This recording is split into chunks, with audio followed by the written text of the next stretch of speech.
The NSA's general counsel at one point was quoted as saying that they don't even need content as long as they have metadata. What's the importance of metadata, and what can people do with it in a surveillance situation? Well, metadata is like it gives you the big picture of what you're doing. It shows your entire community of who you're interacting with and who you're dealing with in certain issues. If you're in a work environment, it has to do with your work. If you're at home, it has to do, or it does with your family. These are like subsets of your social network. And that shows you the involvement, the extent of involvement that you're involved in. For example, the IRS can look into that database and see if someone is involved with the Tea Party. Anybody in the country, they can check that out to see if they're involved with that Tea Party, because they've got all those relationships already tagged and labeled and filed. So it wouldn't be difficult at all to be able to see if they're involved and whether they can make that decision, like I'm sure the people in the IRS did, as to whether or not they wanted to slow roll or delay their getting 501c3 status, which is fundamentally what they did. So, I mean, these are the kinds of things you can do with that kind of data, and it's just a total subversion of the rights of everyone. Plus, it basically makes the entire population of the country feel that they're being watched all the time, which they are, but not physically. You know, that's the point.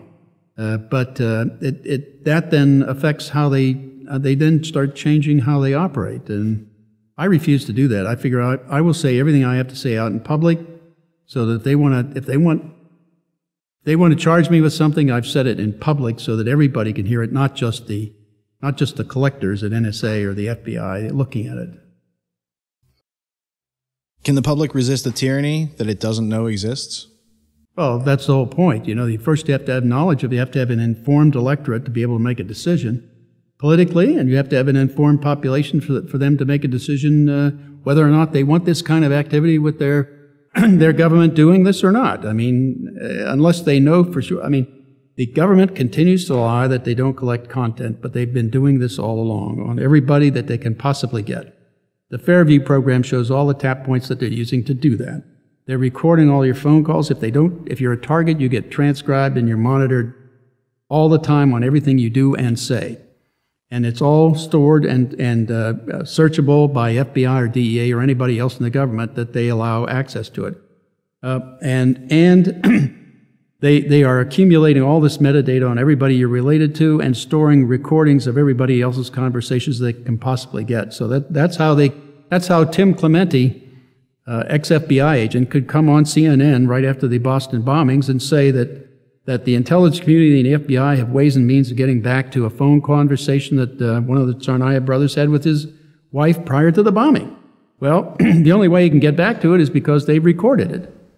And it's stored and indexed, and so they can get back to it and transcribe it. That's how they do that. I mean, that's the data that I'm sure they only have a window of time to look at that data, probably something on the order of a month, 20 to 30 days, perhaps, something like that. It takes a lot of digital storage space to do that, but they've certainly got they've certainly had the money to do it, and they've according to the Fairview program, they certainly have the tapping points to do it. What's the role of propaganda in a totalitarian regime? Well, it's to buffalo the people into thinking something is happening when it's not. It's the narrative of the administration that's in charge that they want the public to believe it, and they use that propaganda, various techniques like repetitive assertions, various people, multiple people saying the same thing, adds credibility, supposedly. You know, and whether or not it's people from the administration, people from Congress, or people from the courts, you know.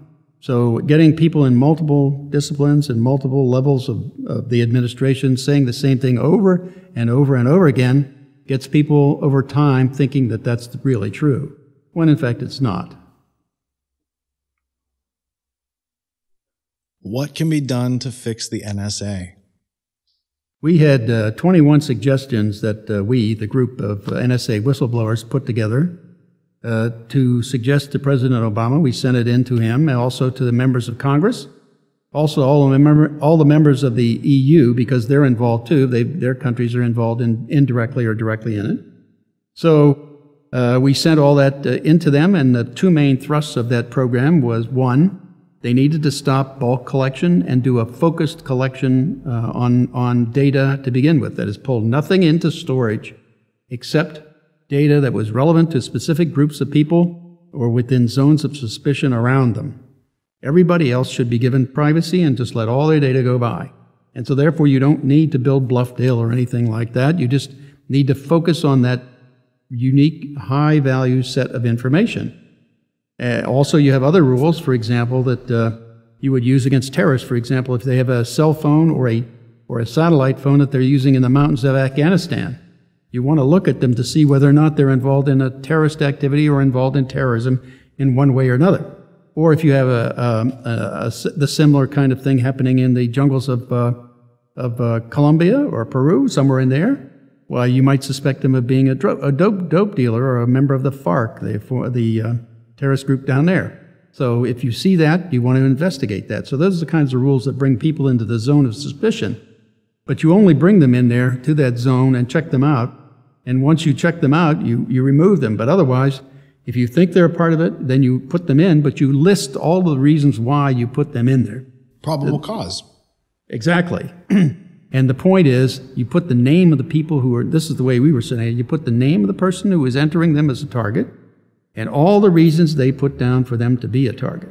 You don't let them just add a name to a watch list or a kill list or anything else without knowing why they're there and who put them there. So that if there's any question at all, you have the way and means to get back to the original input source and challenge, in one form or another, any of the reasons why they put them there. That's a way of checking and balancing and reviewing and ensuring that the list you have was correct and at least reasonably based. Something they don't have today, by the way. All right, we were talking Borgs and lobotomies. Go. Borgs and lobotomies, yeah. Yeah, my view of the NSA management structure was it's very similar to the Borg Collective. What they do is you come up through the grades, you get into grade 14 and above, they start doing what I call a cloning process. So that by the time you get to the higher ranks, you're all thinking with one brain cell. That is, if the collective says, here is the procedure, here's where we're going, this is what we're doing, we all adopt that same thought.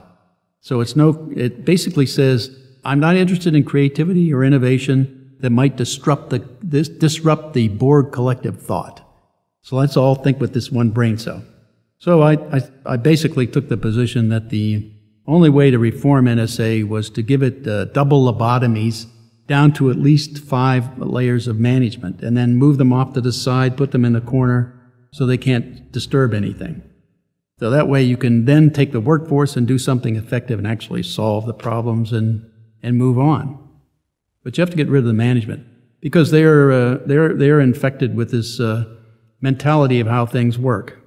And I include lawyers in that and everybody at NSA in all levels.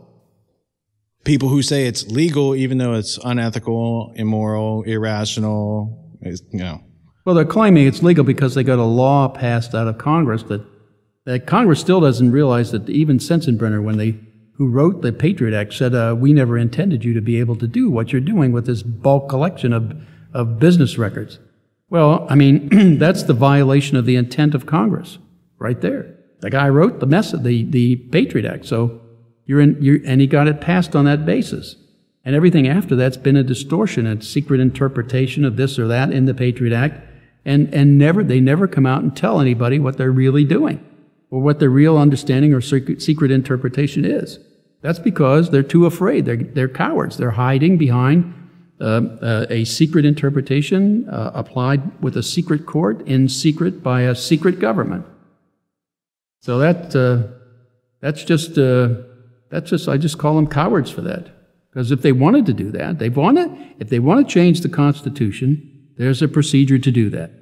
You put a resolution, an amendment on the floor of the Congress, get the Congress to pass it, then you circulate it through the states and get 75% of the states to ratify it, then you've amended the Constitution. That's the proper way to do it. That's the way the Constitution says it's to be amended.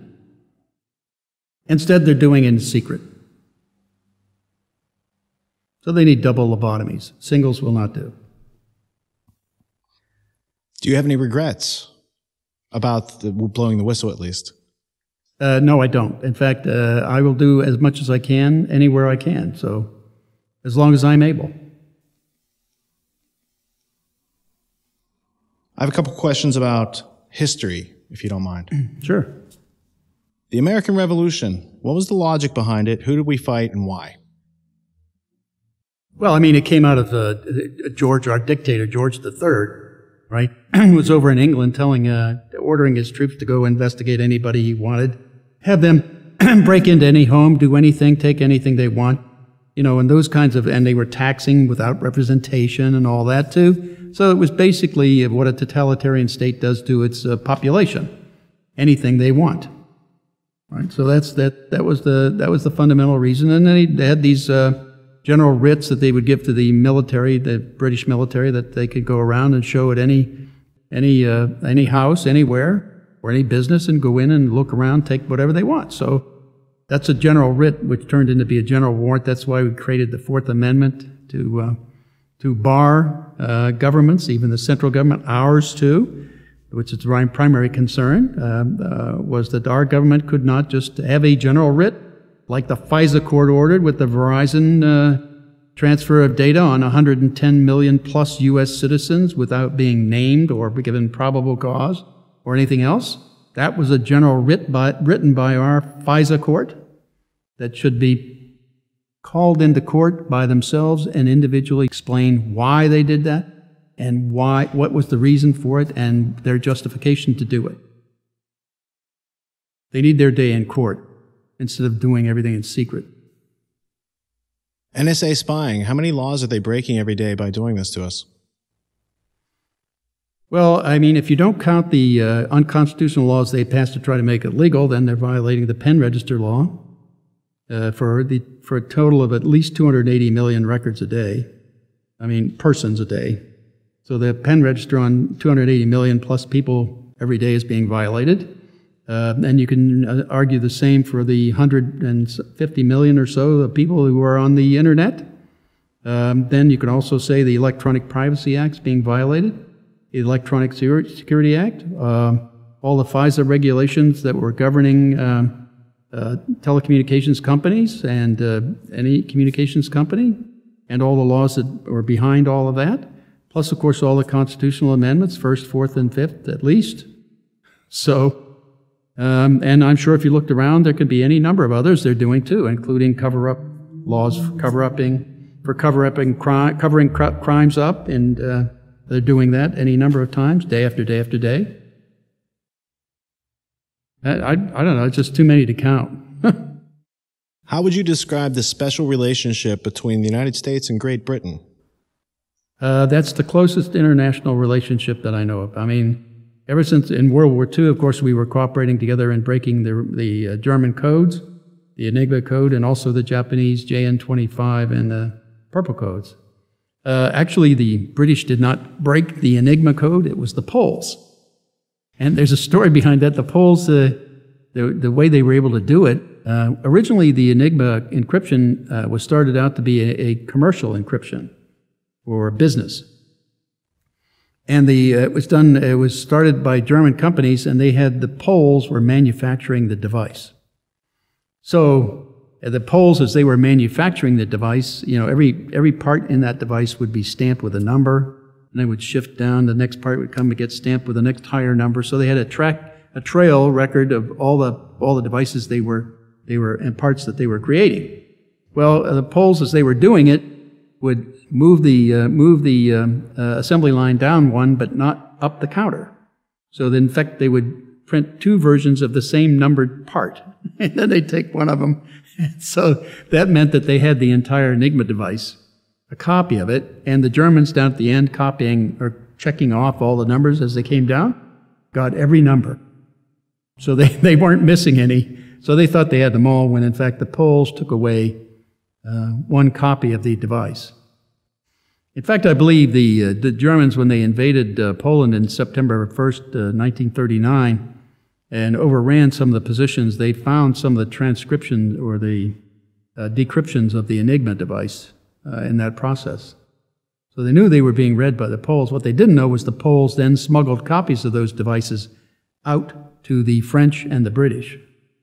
And so the devices came from Poland, and they explained how they were breaking into it and everything to them at that time. And then from there on, they managed the key recovery and decrypting of the messages from then on throughout the war. And after the war, we continued that special relationship, fighting the Cold War, fighting against the Soviets. Can you describe what it was like? Well, yeah, it was a continuation. I mean, the Five Eyes were the English-speaking countries, the U.S., Canada, UK, Great New Zealand, and Australia. That was the Five Eyes group, and we were basically cooperating very closely on breaking codes and intercepting information during World War II, and that simply continued thereafter. So we had this worldwide cooperative effort to do SIGINT around the world, and it evolved into the Cold War. So we went and it changed, and we switched from focusing on the Germans and the Japanese and focused now on the Russians. So that just simply continued. What's the relationship between NSA and GCHQ? Well, I mean, they're fundamentally integrated operations. They share everything they do. So it's like I say, the closest relationship that I'm aware of in the government. Simply because it takes so much effort to be able to break into crypt systems and things like that, and solve problems like that it takes a really close cooperation and coordination. And that's the closest relationship that I know of. Have you ever heard of Operation Gladio? No. Okay. No. I mean, when I left NSA, they were running over 2,000 programs. Each one had their own name. So that's... Okay, so I'll just take 30 seconds here. Operation Gladio is a joint effort by British and American stay-behind forces in Europe to fight against the Soviets. And so it sounds like a really good reason that we're working together and we're doing that. But Gladio later was morphed into, once there was a nuclear standoff in the mid-60s, it was morphed into a terrorist and black ops network, drug smuggling. And there's a whole, there's like 60-year history of this going on. It's trained by British, funded by Americans. It's a joint relationship that continued after World War II, so I didn't know if that had ever come on your radar. You mean smuggling dope? Well, the fact that there was an official way to use black budgets and tax dollars to have these terrorist forces to stir up events so that, you know, it's Hegelian dialectic. Well, I mean, I know of some other cases like programs Watchtower, Pegasus, and Amadeus. Those were programs used during the Reagan administration, where the CIA ran programs to smuggle drugs into the United States, to sell it on the streets of the United States, get money from that, and use that money to buy guns for the Contras in Honduras and fighting in Nicaragua. So I knew they did that. They did similar things, I think, in the Golden Triangle when we were in Southeast Asia. CIA again was ran the planes smuggling the drugs. A continuity of the British East India Company's opium empire. I mean, it could very well be. I don't know. General Mike Hayden had a curious rise to power under George Bush the First. Could you describe that in relation to Iran-Contra and Poindexter and Pegasus, Watchtower, and Amadeus? I only found that out because I was watching a TV program, the drug war in the United States, the America's Drug War, something like that was the title of it, on PBS, I believe it was. And they were going through the drug war and who was involved, and they got into the Iran-Contra affair and how the CIA was smuggling drugs into the country, and how Admiral Poindexter, I think, took the fall for that. But as a part of his group on the National Security Council was Colonel Michael Hayden. And so I think he was kind of helpful at covering up the activity, as were all of the others involved in it, to cover it up and take the blame and take it away from George H.W. Bush, who was a vice president at the time, former chief of the CIA, who quite clearly, in my mind, got them to do the smuggling of the drugs to get money to finance get the money for guns for the Contras. So there's a direct connection there. So I think that's That's something that's never really been investigated or come out publicly either. So, how has Clapper, Hayden, and Keith Alexander deceived the American people with respect to destroying constitutional rights? Well, they keep lying about what the NSA has been doing. They don't come out and tell them what their secret interpretation is, so that permits them to do what they're doing. They don't come out. They're not honest on any of these fronts. They keep saying, "Well, we don't do content." Well, that's obviously false. Thomas Tam knew that from the DOJ. He could see the evidence of the FBI pulling in that data to use it to get warrants. So, I mean, that was clearly from warrantless wiretaps. So, and the FBI clearly had a warrantless wiretap on us prior to the raids they pulled in 2002. So they aren't being honest about any of that, but they're doing this on everybody. And Mueller testified to the Senate Judiciary Committee in March of 2011 that he had this database to use to get past emails and all future ones as they come in on a person. Well, that's coming out of the NSA collection, out of the Fairview program and other programs. So it's the consolidated databases they're putting together on U.S. citizens. Domestic spying. And they're not being honest about that. General Mike Hayden recently said that the NSA uses metadata to kill people. Yep. Is that an accurate statement? And if so, how is metadata used for the NSA to select their targets? And by targets, I'm assuming they're threats. And what are we a threat to, we the citizens of America? Well, first of all, to do targeting for the drone strikes or any other strike, they do GPS locations using cell phones and things like that, computers. So you can get the GPS coordinates for you. That's accurate enough for a drone strike. Then they can get lock on visually with the drone and then track you once they get that lock on and fire the missile. The problem is they don't verify the target. That is, I can give you my cell phone if I'm a target and say, why don't you take my cell phone and use it for a few days, you know? So you can be out there roaming around with my cell phone. They think you are me because of my attributes on that cell phone. And so if they're going to run a strike at that time, you get hit, I don't. So they need to verify the target before they do the strikes. And the second objection I had to it was what's called in their terms a double tap. A double tap means once you do a strike with a drone or with a gunship, like in the gunship murders in Iraq where they killed all those people with the helicopter gunship standing off a mile or so, shooting without any problem. I mean, they said they thought they had guns, but they clearly didn't. I mean, I looked at the film too; they didn't have guns. But the double tap principle simply says, in both cases, once you do the strike, wait for people to come in. When they come in, then you fire the next one and do the strike again. What it means, they have the basic assumption that anybody comes to help a terrorist, it must also be a terrorist, so kill them too. That's like that fellow who was driving along, saw this one fellow bleeding on the road, stopped, got out, tried to help him, put him in his car, take him to the hospital or something, and they shot him and his kids in the car. That's the same thing. I call that random slaughter. That's not a disciplined intelligence process at all. I mean, that's just slaughter. The NSA collects metadata on citizens. It then selects targets and then could call upon a drone. Has that process ever led to the drone strike killing of an American citizen? It has overseas with Al-Awlaki and his son, but not in the United States. I think there was one other one too, but I can't remember the name. But that has been done, yeah, in Yemen. So they're allowed to hit U.S. citizens as long as we're not in the country? Well, that was the question that was asked of Attorney General, the current Attorney General at one point in Congress. I can't remember, and it was Rand Paul who asked that question, I believe, trying to get an answer from him. And finally he did, I think, and he said that they would not do that inside the United States.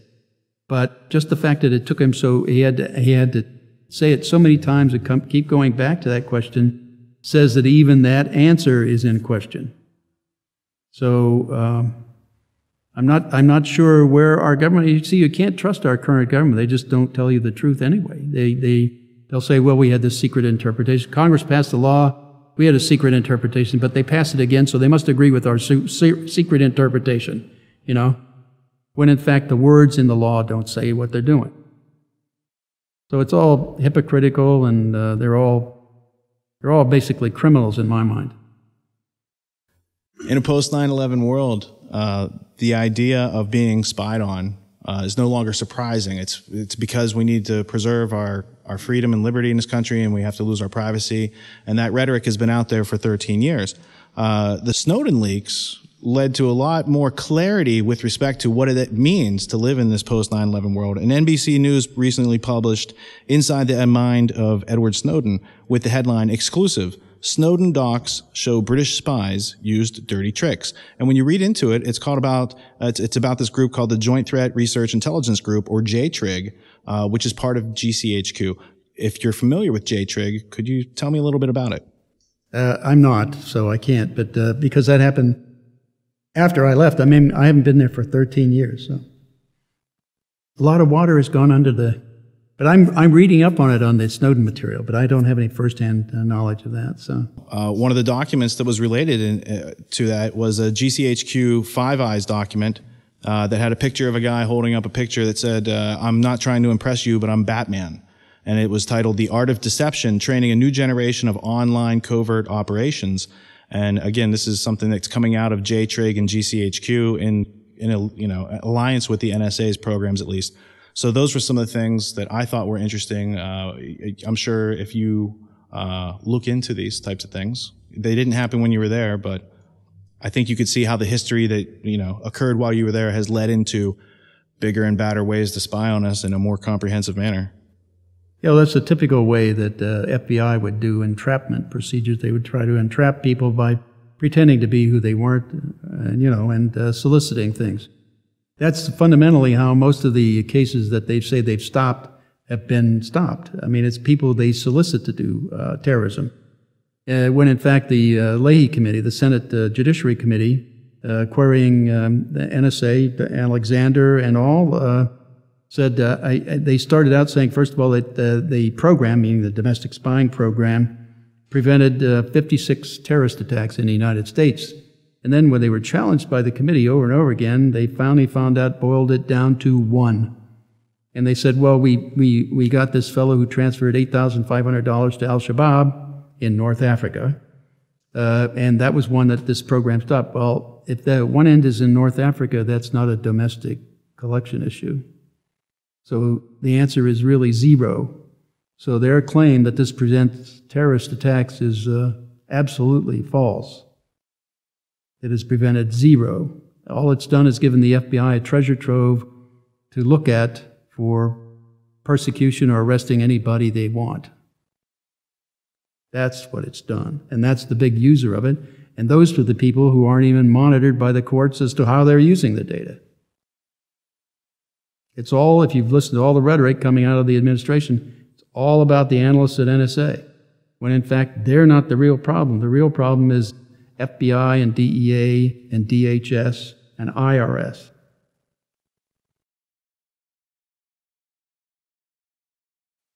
What's the purpose of the Utah Data Center in Bluffdale, Utah? Well, it's to hold all of the content of data they've been collecting. And the claim that that metadata is all they're after, well, if they were only after metadata, they could put the entire world's metadata in every domain of relationships that exists in a room that's about 20 foot by 40 foot. That would be all it would take to handle all of the relationships in the world.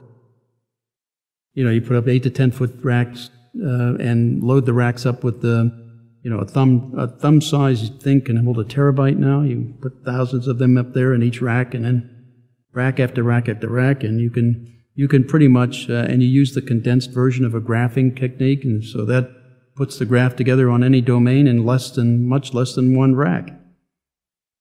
So I mean, you could hold the entire world's metadata relationship in the database that would require a 20 by 40 foot room to hold, allowing for cooling too. So the rest of that would be for the entire world, for everybody in the NSA community or the intelligence community. So the other 999,000 plus square feet of Bluffdale are being used for what? And that's for content, because content is the real bulk of data that they're collecting. That takes a lot of storage. Metadata does not. In relation to trying to solve the problem of legal surveillance in a world where it's increasingly difficult and there's more sources of metadata, at one point in your career, you were offered, there was a project, it was a $1.2 billion project, and they gave you some goals, and you went off and you could only spend how much, and why weren't they happy with that? Actually, that was the NSA Transformation Office that came down and offered our group in the SARC $1.2 billion to manage the moving the NSA into the digital world that is taking care of all the volume, velocity, and variety problem. And they said, well, what could you do with that and get back to us? And we said, well, okay, give us a few days, 4 or 5 days, and we'll come back to you. So we sat down and tried to figure that out with all the people we had there, 4 or 5 of us, and who were doing the planning for the group. And we felt that we could do the entire world of NSA and all these sites all around the world and upgrade everything, even all the way back in the NSA, manage it and do everything we wanted to do with it, collect everything and that we should collect, and also look through everything basically, but only pull out what was relevant to the targets we were after, and make it a valuable source of information for all our analysts. But we felt that we could only spend about $300 million. That would be the entire amount that would upgrade the world for NSA. And we told it was the deputy chief of the NSA Transformation Office that offers that. We told him that. He said, that's really great. He went away and said, thanks very much, I'll be back. And he went away. And came back about 2 days later, and he says, that was really great what you told us. Now, what can you do for $1.4 billion? I said, well, we could still spend about $300 million, no matter how much you want to give us.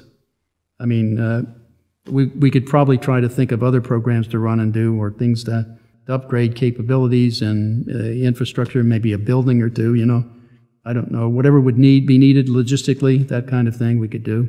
But we could never spend all that money. Not the way we operated. So in other words, it's a finite planet. 300 million could actually do the job. That's not good enough. And they want more, and they need to keep their budgets bigger, so they need to be able to have private contractors that come in and spend all that money, right? And they're getting away from solving the problem, and they're getting into abusing the truth for profit. That's right. And the point was they wanted these corporations to feed on the money. It was a build up the corporations as well as the NSA for the NSA's budget, for the numbers of people working for NSA, also for the contractors and the number of contracts they had with them. So it was a much larger enterprise going through these military industrial intelligence complex. And I think Washington Post did 3 articles on it last year. I think the Top Secret America was what it was called. They gave 3 different front page accounts on all the facilities for the intelligence community around the United States, and what happened after 9/11 and how it all got built up.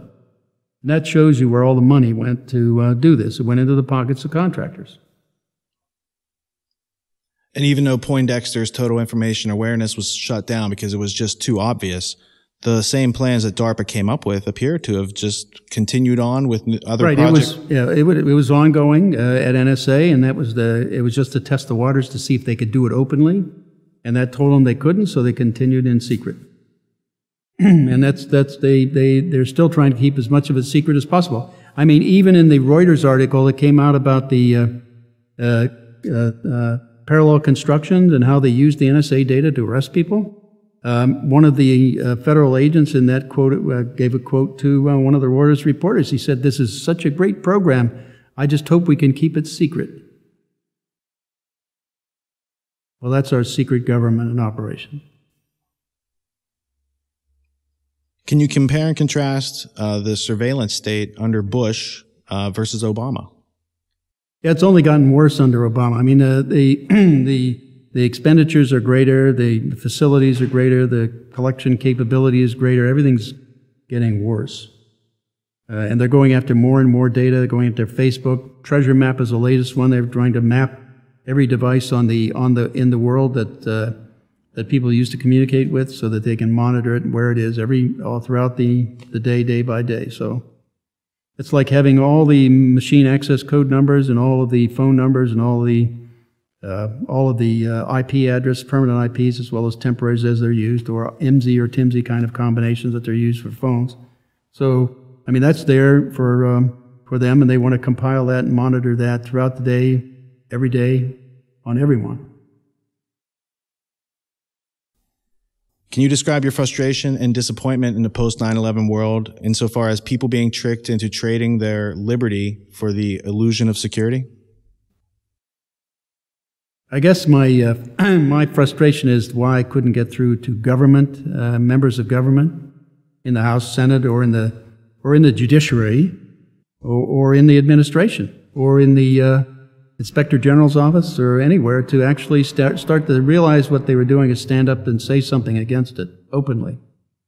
That was kind of the very frustrating part, because you thought these people who took the same oath of office that I did would actually do that, and you also thought that they would value the principles in the Constitution and what they stood for in terms of human rights and human freedom. But they don't apparently care for that. I mean, it's more it becomes an issue of money, control, and power. And it's not a question of human rights anymore. So that's been the most frustrating part for me. I'm disappointed in that. I'm really more disappointed in the American public that they aren't more irritated. I mean, they're starting to get there, but it's taking a long time. They aren't. I guess not too many remember history, or not too many think of history. Well, I can understand the fact that we haven't had a totalitarian ruler here since George III, so about 240 years. Whereas the Germans, the Germans are really sensitive to this stuff. Why? Because they've got living memory of people who used to live under the Stasi, or people who used to live under, still some of them, under the Gestapo and the SS. They know firsthand what a totalitarian state is like to live under. And even a German couple told to Tom Drake when he was over there visiting one time, they said, we are in a post-fascist state. You're in a pre-fascist state and don't even know it. So I think the American public needs to wake up and start standing up and opposing this and firing bums in Washington that don't do the right thing by the Constitution. We need to fire them all. And you do that by voting, by the way. You were quoted in the past as saying it's disgusting that all those people had to die. It's disgusting that our government did that. Yeah. Why is it disgusting? Because they had the way and means of preventing it. All they had to do was adopt it starting in January 2001, and these guys wouldn't have gotten to square one. Because all the data that they were using, they were communicating still, and it was all the evidence was there. And it was in the databases, they just couldn't get to it. Well, the program we had would have pulled it out immediately and shoved it in everybody's face, not just in NSA, but around the intelligence community, so they wouldn't have had a chance to miss it. In other words, no one person could ignore it anywhere in the system. It wasn't dependent on people to pick it out. So, I mean, that was the way to handle that. That would have stopped it almost immediately. I mean, those guys could never have landed in San Diego from Kuala Lumpur without us knowing it before they got off the plane. Actually, after they got on the plane, we know it. So we should have been prepared immediately when they landed to follow them and map out the entire network of collaborating terrorists inside the country, just from that. Is it unreasonable to ask the question whether or not the NSA took a dive in order to take some money? Grow their budget, grow their power, grow their empire? I think the emphasis was to ignore things that would be helpful, to promote the budget. That was the general trend, and I don't think any of them anticipated what would happen. But surely they could anticipate that they were making the country vulnerable in the process. That was easy to understand, and so they were willing to take that risk to get the money, which. That's why I accuse them of trading the security of our people for money. In 1 or 2 sentences, what do you want the American people and people of the planet to know about how things are right now in the 21st century? What I see happening is the intelligence communities or agencies of the world are gaining too much influence over government, how governments operate. And this is moving really to a Stasi state, basically. And it's not just the United States, it's countries all around the world. So I think in terms of oversight by any government, anywhere in the world, of intelligence agencies, they have to find and make sure they have ways and means of verifying what those agencies are telling them. They have to have outside sources coming in and validating what they're being told. I mean, otherwise these agencies will do basically whatever they want to do and tell whatever story they want to Congress or any other equivalent government organ anywhere in the world. So you have to be aware that these agencies are threatening what is fundamental to human rights everywhere. And you've got to ensure that you have some way of verifying and keeping these agencies in line. And whatever it takes in law and whatever it takes technically to make that happen, these governments around the world, all of them need to do. What subjects do you think most people they're in the midst of using technology that gives them certain vulnerabilities? What resources where can they start to kind of find out, well, where are these vulnerabilities and how do I mitigate those risks? Actually, if you're a target, I don't believe there's any way you can eliminate the risk. I mean, in fact, I don't think there's anything you could do to stop it. They're after you, they're going to get you one way or the other. I mean, there are so many, if they can't get it through the internet, through the tapping of the lines or anything like that, through a commercial means, and they're unsure about you, they can get it by close access means, coming in and actually bugging your house or bugging your, or putting monitors in your system, in your house or on your computer. They can use your computer video to look back at you. Or they can monitor within a certain distance the keystrokes you're making on your computer or what you're putting on your computer screen. And if that's not enough, they can come in through the firewall you think you have but don't, and go through your operating system that you think protects you but doesn't, and read your encrypted email that you thought was secure but isn't. Or they can simply wait for you to do decrypts if you've done that, pull them off, and use your unused CPU while you're on the computer to drain it. It's called active attack. So if you're a target, there's virtually nothing you can do. And if they fail in their electronic means, they can always send the FBI at you to do a sneak and peek and take your photograph or do whatever they want. As they have done with us, by the way. So why should people resist? I personally don't. I get out there right in their face and say to them what I think of them and what I believe they're doing from all the material I've got from the Snowden releases and everything else.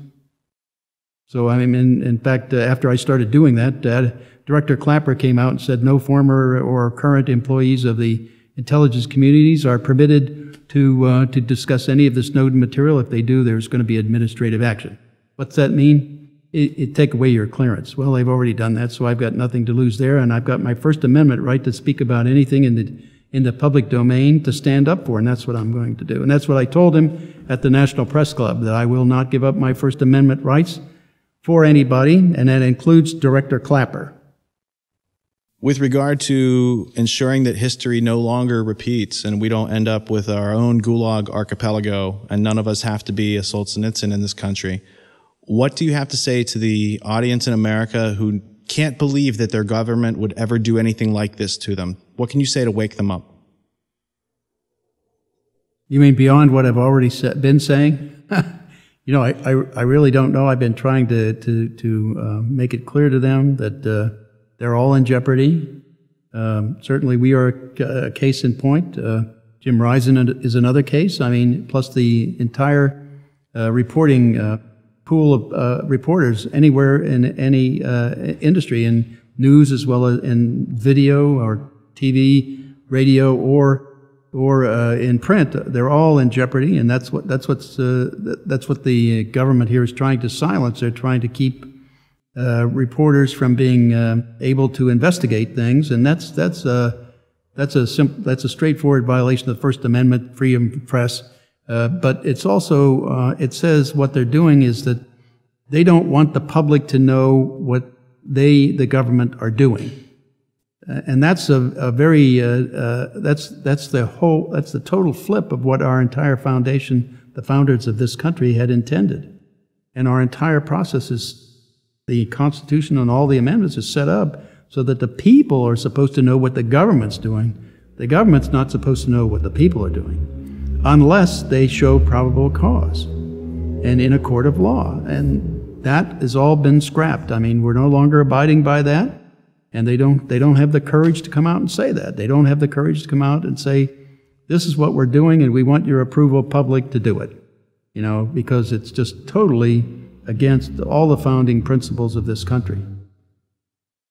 And I don't know what else to say to people to try to get them riled up, but if you don't stop this, if you don't stand up and speak against this, it's going to get worse and worse, and there may be a point of no recovery if we don't stop it. And I'm not sure where that is, but certainly the things that they're doing, the things they're passing, like the NDAA Section 1021 to authorize them to take people off the street, incarcerate them without due process, the killing of people, U.S. citizens outside the country, the hesitation to say they wouldn't do it inside the country, and then kind of begrudgingly saying, no, we wouldn't do it. You know, I just don't trust that answer, and I just don't trust the government that we currently have or where it's going. I mean, I just think we need to, as a public, stand up and take it back, take our freedoms back, and take our country back. Because we don't have it now.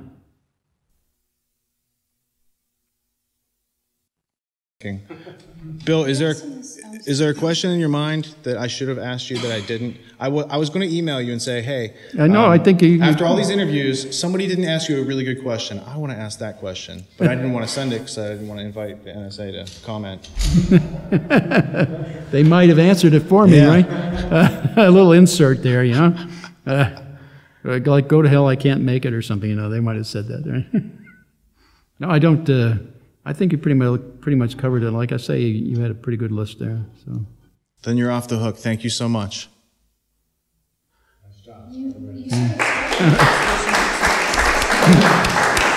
Give it to him. I'm depending on you guys to punch him in the face with it, right?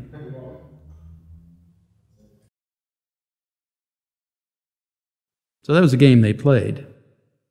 And that was the storytelling spinning that went on with Congress, too. Anytime they wanted to get money, they'd spin a story up and they'd say, here's the story we're going to tell.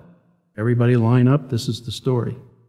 You know, ooh, I'd say, wait a minute, you know, there might be something, yeah, I don't want to do that. You know, you can't get in line. It's corporate uber alles. In fact, Hayden wrote a Durgram 87 about us, which I have a copy. I can send you one if you want. It basically said we need to, once the corporation decides what we're going to do, we need everybody to, I don't want everybody to be totally submissive, but once we make the decision, everybody needs to get behind it and support it. And we don't want anybody going off the corner doing anything different, you see. That's that single thought, corporate uber alles, board collective thinking. And what it said to the technical people at NSA is we don't want you being creative and innovative. That's what it said. It was very clear. So one of my friends, one of the seniors down in the old Russia shop that I'd left to be the world technical director, said that he found a quote from a 1906 speech that said exactly the same thing, except this one was given by Ilyich Lenin. And instead of the corporation, he said the party. Otherwise, the words are identical. He was a little more crisper and clearer, but said exactly the same thing. Once the party decides, get behind the party decision.